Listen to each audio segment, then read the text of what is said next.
오늘 은혜스러운 우리 찬양을 들으니까 제가 오늘 말씀을 잘 전할 것 같은 예감이 들어서 감사합니다.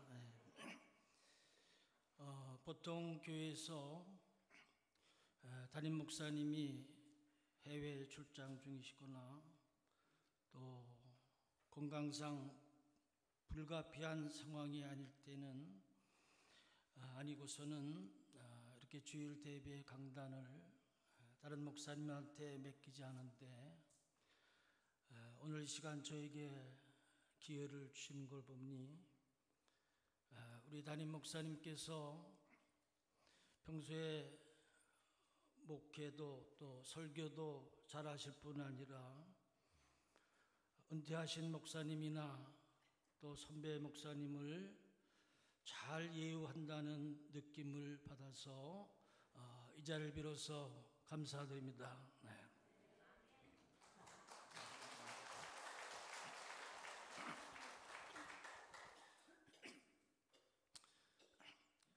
우리 좌우 옆에 분들 또 뒤에 분들하고 한번 크게 인사하시죠.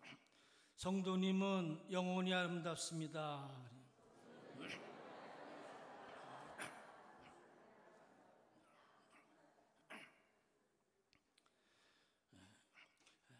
사람이 아름다우면 이 세상에서 사람의 아름다움을 따를 수가 없습니다. 온 세상의 만물을 다 들추어도 사람의 아름다움을 견줄 수는 없습니다.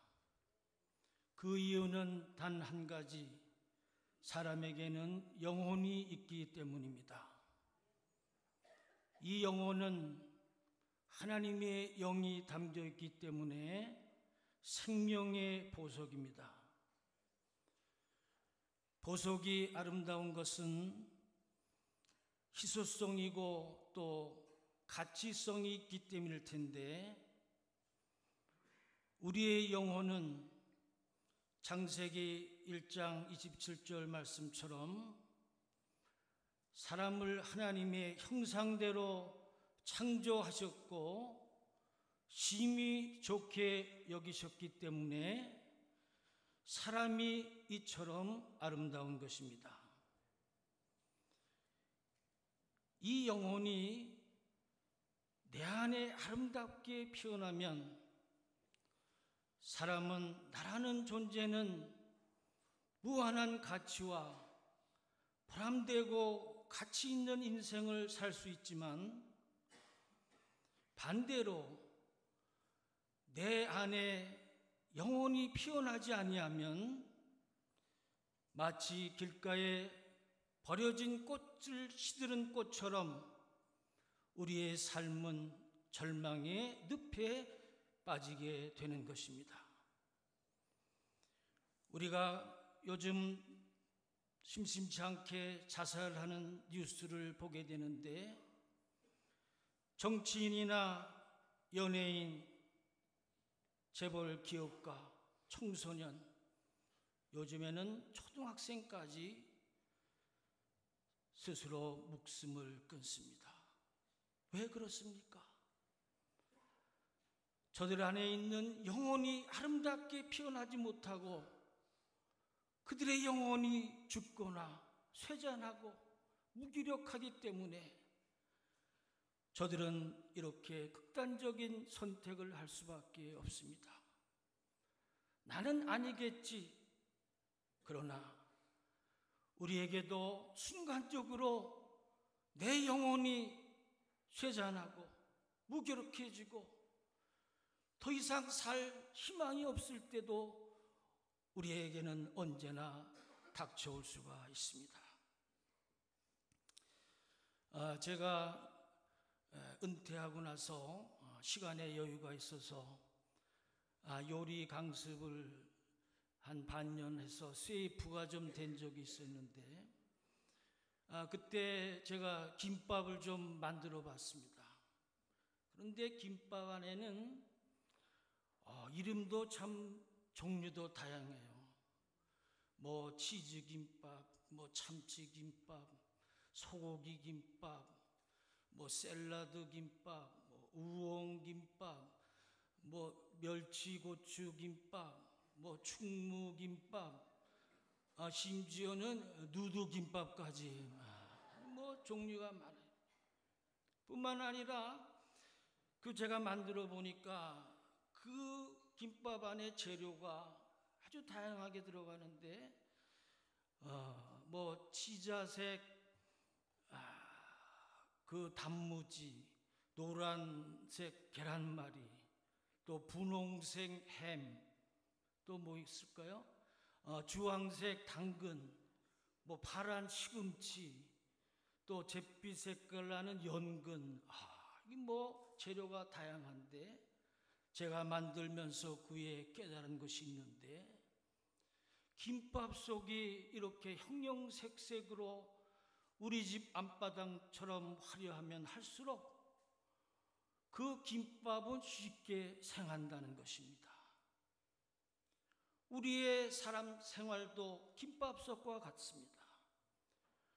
우리의 삶이 너무나 세상의 것으로, 세상의 욕심으로, 세상의 온갖 즐거움으로 화려하게 가득 찰수록 우리의 영혼은 김밥처럼 빨리 상하게 쉽는 것입니다. 오늘 우리 권사님 읽어주신 이 시편 42편 본문 말씀은 우리가 잘 아는 대로 다윗이 지은 도망자의 노래입니다. 다윗은 우리가 아는 대로 훌륭한 군인이요 정치가로서 왕의 노릇을 했고, 또 잘 아는 대로 시편의 3분의 1을 지은 시인이요 문학가요, 그리고 더 위대한 것은 위대한 신앙인 믿음의 사람이었습니다. 다윗이 단 한 번의 그런 치욕적인 실수에도 불구하고 이스라엘 역사상 가장 위대한 임금 왕으로 칭송받을 수 이유는 그가 사울왕한테, 아들 압살롬한테 쫓기고 배신당하고 무려 9번이나 도망가며 고난의 연속의 삶을 살았어도 다윗은 한순간이라도 하나님을 향한 절대적인 신뢰, 그리고 하나님에 대한 뜨거운 열정, 소망과 찬양과 감사가 그의 온 삶을 지배했기 때문에 하나님이 다윗을 그처럼 귀히 여기고 높이셨던 것입니다. 자, 그렇다면 우리도 어떻게 해서 다윗처럼 하나님의 칭송을 받고 하나님이 귀히 여기는 존재가 될 수가 있겠습니까? 또 다윗은 그런 고난의 연속의 삶을 살아도, 그는 육신은 쫓기는 신세가 될 수 있을지라도 오히려 반대로 그의 영혼은 아름답게 피어났습니다. 사랑하는 우리 교우 여러분, 우리도 일생을 살다 보면 낙심하고 괴로워할 때가 많이 있습니다. 어떤 때는 내 영혼이 무기력해서 살아갈 희망이 없습니다. 최근에 제가 아는 우리 친척 가운데 하루에도 한 10대번씩 카톡을 막 보내와요. 어떤 때는 막 이게 뭐 아주 열어보기도 괜찮아.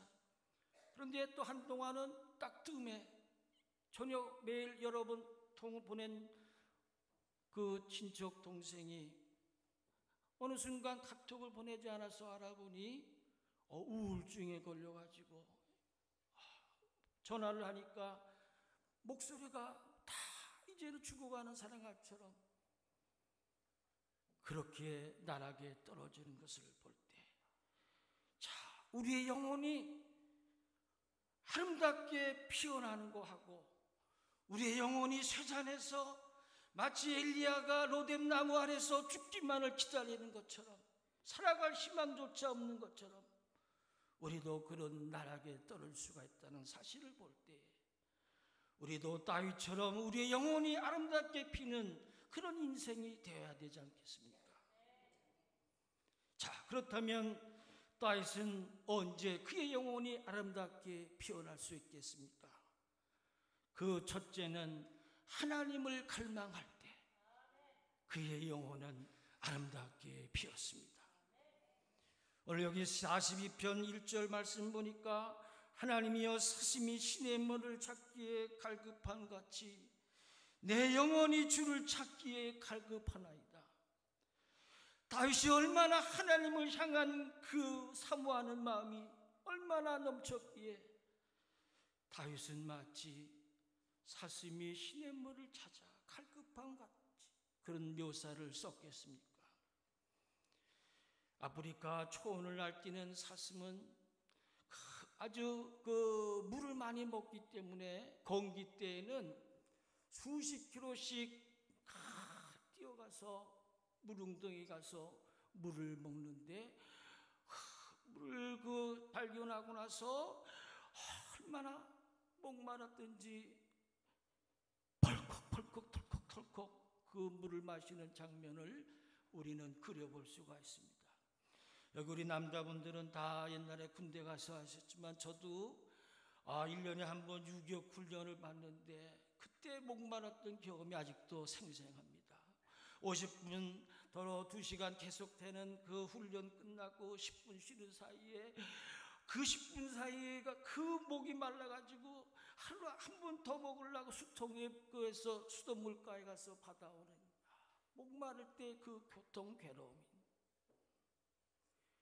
목마름 하면 우리는 예수 그리스도의 십자가를 생각합니다. 예수님이 요한복음 19장 25절에 십자가에 달려 돌아가시면서 목마르다. 예수님이 손과 발에 못에 박히고 칼에 옆구리에 창에 찔려서 피를 토하고 가상 7원 7마디 중에서 예수님이 너무나 육신의 고통을 견디지 못해서 목마르다. 저는 그 장면을 생각할 때 그 모습은 예수님이 일생 중에 가장 처절하면서도 반대로 숭고하고 그의 육신은 고통스러울지라도 그의 영혼은 가장 아름답게 큰 순간, 핀 순간이라고 저는 봅니다. 예수님의 십자가의 목마르심은 전 인류를 향한 구원의 목마르시기도 합니다. 우리 이 세상을 이처럼 사랑하시는 하나님의 우리를 인간의 사랑에 대한 목마름일지도 모릅니다. 저는 제 목회 한 30여 년 중에 제일 잊지 못한 추억이 있는데 지금도 머릿속이 아른거려요. 제일 기억할 만한 그런 목회의 그 추억은 제가 1993년도에 우리 감리교 당시 우리 모교회인 정동제일교회에 제가 부목사로 있었는데 그때 브루나이에 제가 부름을 받아서 브루나이 한인연합교회 담임 목사로 또 비자 관계로 자동적으로 한인학교 비자를 취득했기 때문에 제가 마침 대학에서 국문학을 전공하고 또 자연히 그 교민들 2세에 국어 과목을 가르칠 필요성이 있어서 국어 선생을 모시는데 제가 적임자라고 아주 교인들이 좋아해서 제가 결심하고 브루나이 한인연합교회 그 당시 한 80-90명 모인 그 교회에서 담임 목사로 또 한인학교 교장으로 또 보르네오 섬에 그 우리 교단에서 정식 파송을 받아서 보르네오 선교사로 한인연합교회 담임 목사, 한인학교장 또 보르네오 선교사로 1인 3역을 한 7년간 그렇게 사역을 했습니다.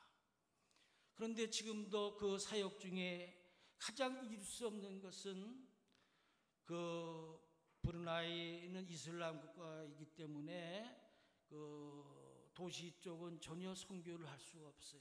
그 발견되는 즉시 24시간 내에 추방당하는.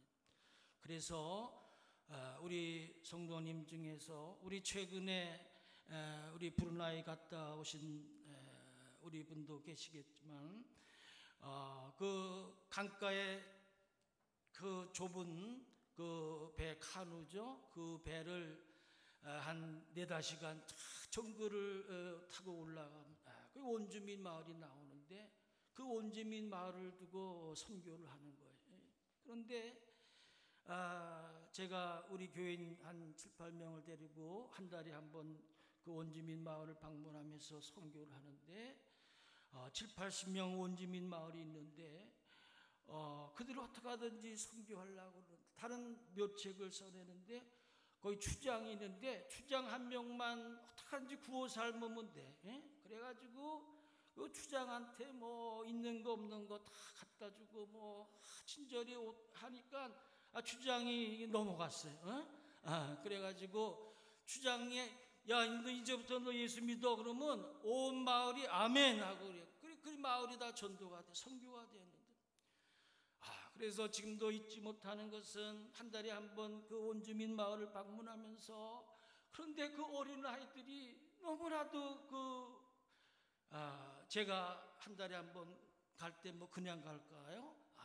아니 의약품하고 뭐 생필품 잔뜩 갖다 그래. 저도 좀 이렇게 정이 약한 사람이라 그냥 애들 그 열악한 환경에 사는 그 애들 보면 견딜 수가 없어요. 그러니까 제가 가면 그 어린 아이들이 저를 마치 하나님 오기를 기다리는 거예요. 절실하게. 그리고 제가 간혹 배를 타 거의 다 올라오면 아이들이 쫙 언덕으로 와요. 그래서 막 환영을 하는데 마치 제가 문재인 대통령 부럽지 않더라고요. 아이들이 뭐 그래서 얼마나 좀. 그런데 지금도 그 어린 아이들이 저를 기다리는 그 목마름, 그 절실함이 눈에 얼마나 선한지 알 수가 없어요.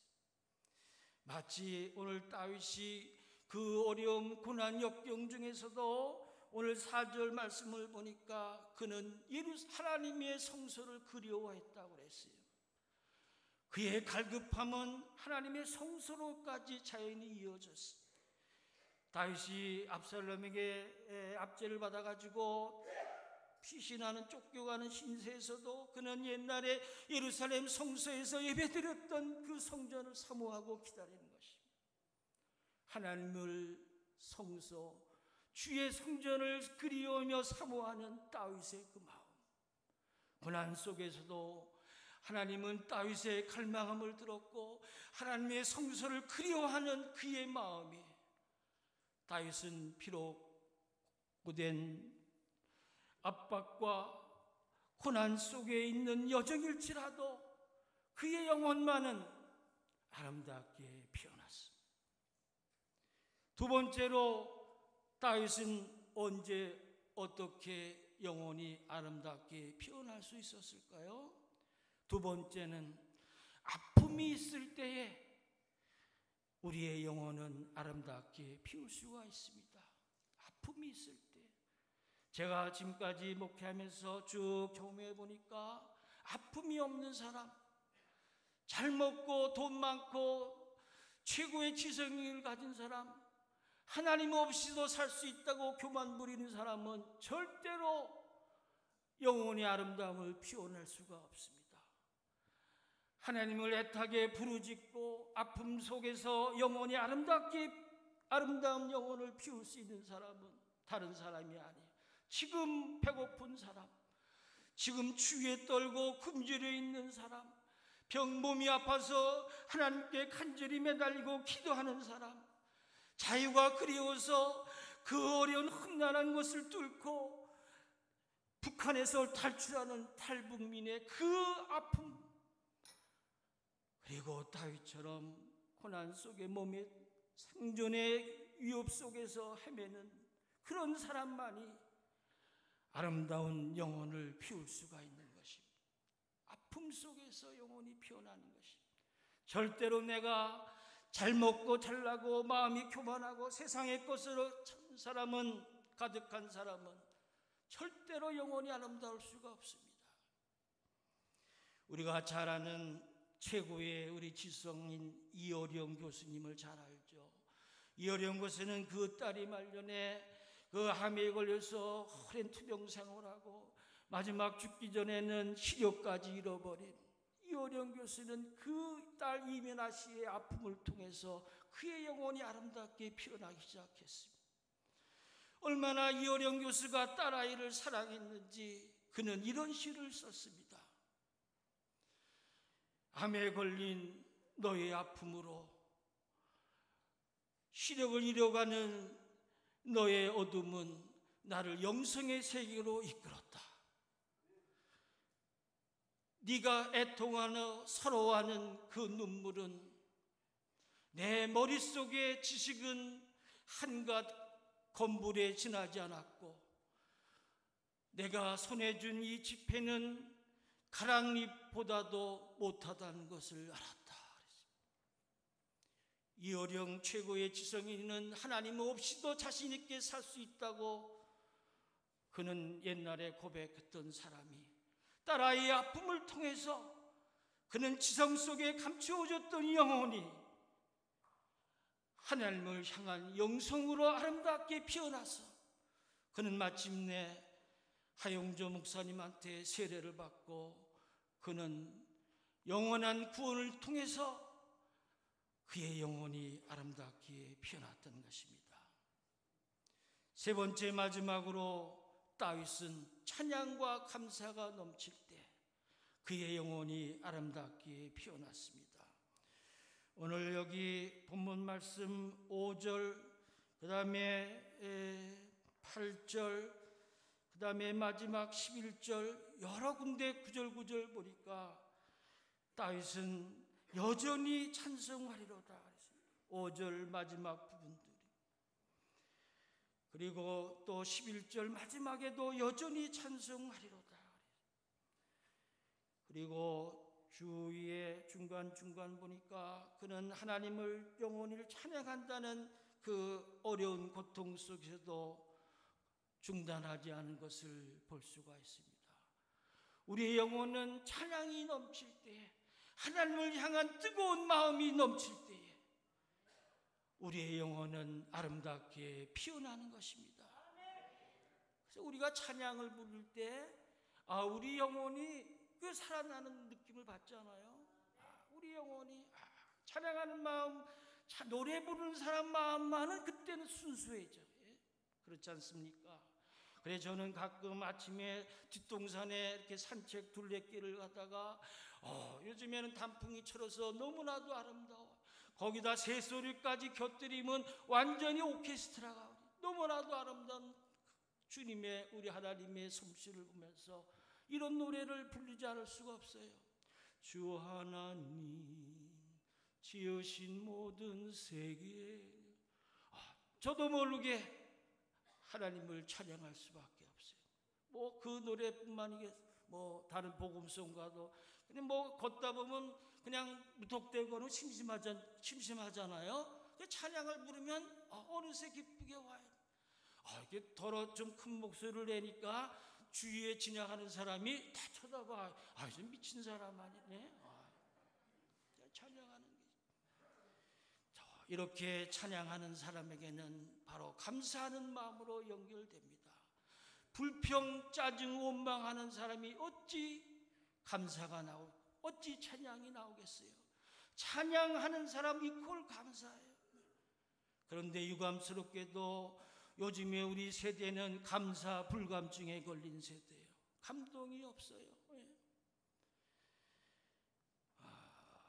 참 저는 얼마 한 몇 주 전에 아주 저녁에 들어가는데 배가 고파가지고 이제 그 전자밥통에다가 밥을 앉혔는데 밥을 쌀을 씻고 밥 하도 배고파서 그냥 앉혀놨는데 한 20분 돼도 취사가 완료됐습니다. 그럼 멘트가 안 나와요. 이거 어떻게 됐나 하고 알아보니까 이게 프로그가 빠진 거예요. 그걸 그냥 그대로 밥을. 그러니까 순간 야, 이거 한 20-30분 손해봤다고 짜증이 났는데 마음을 바꿔 먹기로 했어요. 밥을 먹으면서 야, 하나님께서 이렇게 다시 밥을 하게 하신 것은 그러니까 밥이 맛있는데 왜냐? 쌀을 조금 물을 안 쳐놓고 밥을 하니까 이게 밥이 잘 되더라고. 밥이 맛있어. 그리고 배고프 한 20-30분 쉬었다가 배고팠다가 먹으니까 반찬수가 별로 없어도 꿀맛이야. 야, 이거 하나님. 자, 이게 하나님이 우리가 마음을 바꿔 먹으면 얼마나 감사한지 알 수가 없어요. 감사가 넘치는 삶을 우리가 평소에는 잊기 쉬울 때 마음만 바꾸면 얼마든지 감사할 수가 있습니다. 저는 얼마 전에 저희 형제들하고 저 경기도 광주에 있는 어머님 산소에 한번 다녀왔습니다.